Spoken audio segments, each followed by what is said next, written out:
పేదోళ్ళ ఇండ్లు కూల్చి వాళ్ళ ఉసురు పోసుకుంటుంది. ఒక చిన్న పాప ఏడ్చింది, నా నాన్న కొనిచ్చినటువంటి వాటర్ క్యాన్ తెచ్చుకుంటా, నేను లోపలికి పోయి వాటర్ క్యాన్ తెచ్చుకుంటా అంటే కూడా ఆ చిన్న పాపను కూడా కనికరించకుండా పేదోళ్ళ ఇండ్లు కూల్చిండు రేవంత్ రెడ్డి.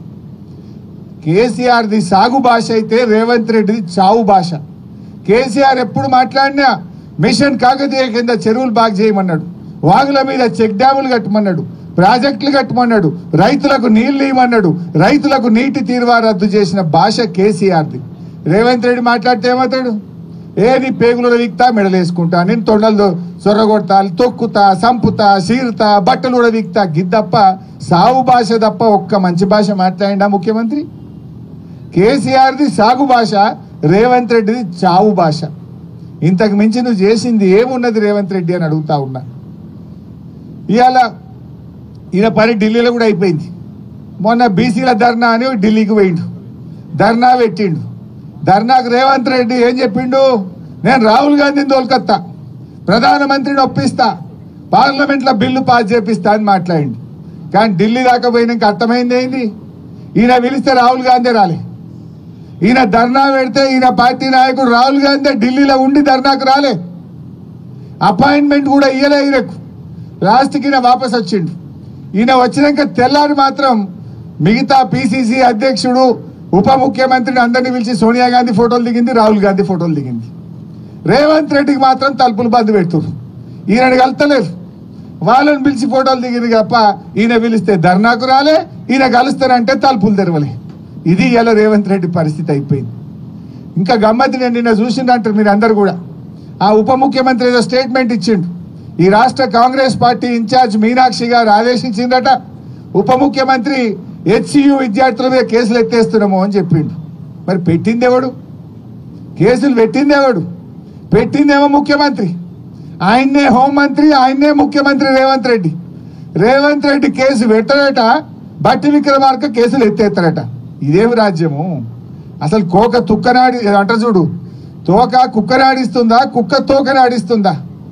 ఇలా హోంమంత్రి ముఖ్యమంత్రి రేవంత్ రెడ్డి, ఆయన్నేమో పిల్లల మీద కేసులు పెట్టిండు.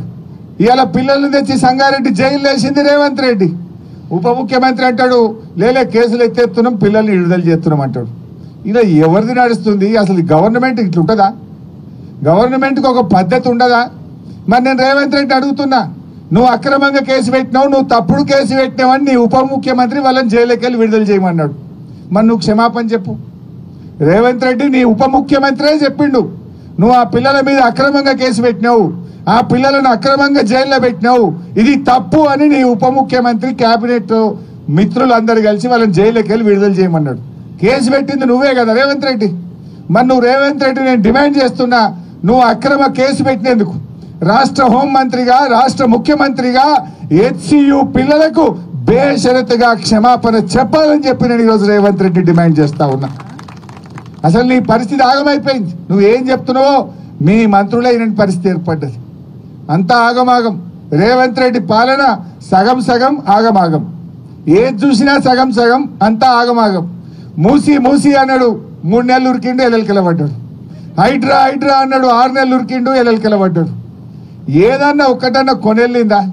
దేవుళ్ళ మీద ఒట్టు పెట్టిండు, 15 ఆగస్టు కల్లా రుణమాఫీ చేస్తా.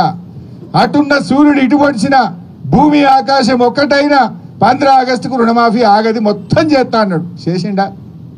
చేయాల్సింది 49, చేసింది 16, 17, సగం సగం ఆగమాగం కదా. ఏది చక్కగా ఉన్నావు? ఏది కొనెళ్ళింది? దేవుని మీద ఒట్లు పెట్టి దేవుణ్ణి మోసం చేసిన ముఖ్యమంత్రి ప్రజల్ని మోసం చేయడా? దేవుణ్ణే మోసం చేసిన ముఖ్యమంత్రి భారతదేశంలో ఎవరు లేడు. దేవుడు అంటే అందరికీ భయం, దేవుడు అంటే భక్తి, దేవుడు అంటే ప్రేమ. కానీ రేవంత్ రెడ్డి ఆ దేవుణ్ణి కూడా మోసం చేసినటువంటి వ్యక్తి ఈ రేవంత్ రెడ్డి. బహుశా ఈ చరిత్రలో ఇంకో ముఖ్యమంత్రి లేడు, రాడు. దేవుణ్ణి మోసం చేసిన చరిత్ర ఎవరికన్నా ఉన్నది భారతదేశంలో అంటే అది ఒక రేవంత్ రెడ్డికి మాత్రమే ఉంటుంది. ఇట్లా ఇలా ఆగమాగమైపోయింది. రియల్ ఎస్టేట్ బేరం పటాన్ చెరువులో 3 పువ్వులు 6 కాయలు ఉండే, గిట్ల పోయి గట్ల కూడా చేసి డీల్ చేసి కత్తురు. ఎన్ఆర్ఐలు గిన్ఆర్ఐలు హైదరాబాద్కి వెళ్ళి ఎవరు చూడు పటాన్ చెరువులో ప్లాట్ కొద్దురు. ఇప్పుడు ఆ రిజిస్ట్రేషన్ ఆఫీస్కి పోతే అంత ఈగలు కొట్టుకుంటుడట, ఈగలు కొట్టుకునే ఉంది. బయట ఏమో దుకాణం ఉంటాయి చూడు, వెండర్లు, స్టాంప్ వెండర్లు, ఆడపోతే ఎవడొత్తలేడు స్టాంప్ వెండర్లు, గిరాకీ లేదు. స్టాంప్ వెండర్ల గిరాకీ లేదు, రిజిస్ట్రేషన్ ఆఫీస్లో బేరం లేదు. ఆ రియల్ ఎస్టేట్ మా తమ్ముళ్ళే పాపం ఆ ఫైనాన్స్ వాళ్ళు వచ్చి కార్లు గుంజుకపోతున్నట, మోటార్ సైకిల్ గుంజుకపోతున్నట, ఇన్స్టాల్మెంట్ కూడా వెళ్తలేవు.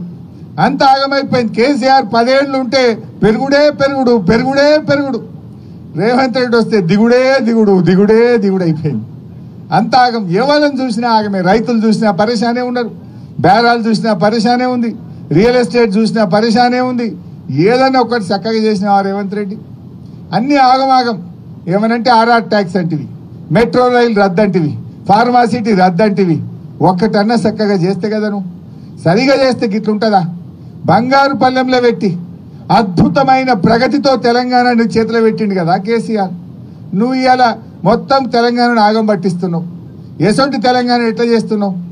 ఆనాడు కేసీఆర్ ఎక్కినాడు మంచినీళ్ళు లేవు, కరెంటు లేదు. ఇదే పటాన్ చెరువులో వారానికి 2 రోజులు పవర్ హాలిడే ఉంటుండే పరిశ్రమలకు. 2 రోజులు ఇండస్ట్రీలు మూతపడ్డాయి పటాన్ చెరువులో కేసీఆర్ ఎక్కినాడు. కానీ ఏడాది లోపలనే కేసీఆర్ 24 గంటల కరెంటు పరిశ్రమలకు ఇచ్చిండు, ఇండ్లకు ఇచ్చిండు, రైతులకు ఇచ్చిండు, కడుపు నిండా కరెంట్ ఇచ్చి చూపించిండు. ఇదే పటాన్ చెరువులో మంచినీళ్ళు లేక అమీన్పూర్ దిక్కుపోతే బిందెలు పట్టుకొని ట్యాంకర్లు ఇంకా పోదురు. 3 రోజులకు ఒక్కసారి నీళ్ళు వస్తుండే అమీన్పూర్లో.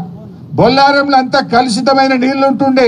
అటువంటి బొల్లారంకు, అమీన్పూర్కు, పటాన్ చెరువుకు స్వచ్ఛమైన గోదావరి జలాలు, మంజీరా జలాలు తెచ్చి ఇంటింటికి ఇచ్చి తాగునీటి కష్టాలు తెచ్చింది బీఆర్ఎస్ పార్టీ కాదా అని నేను అడుగుతా ఉన్నా.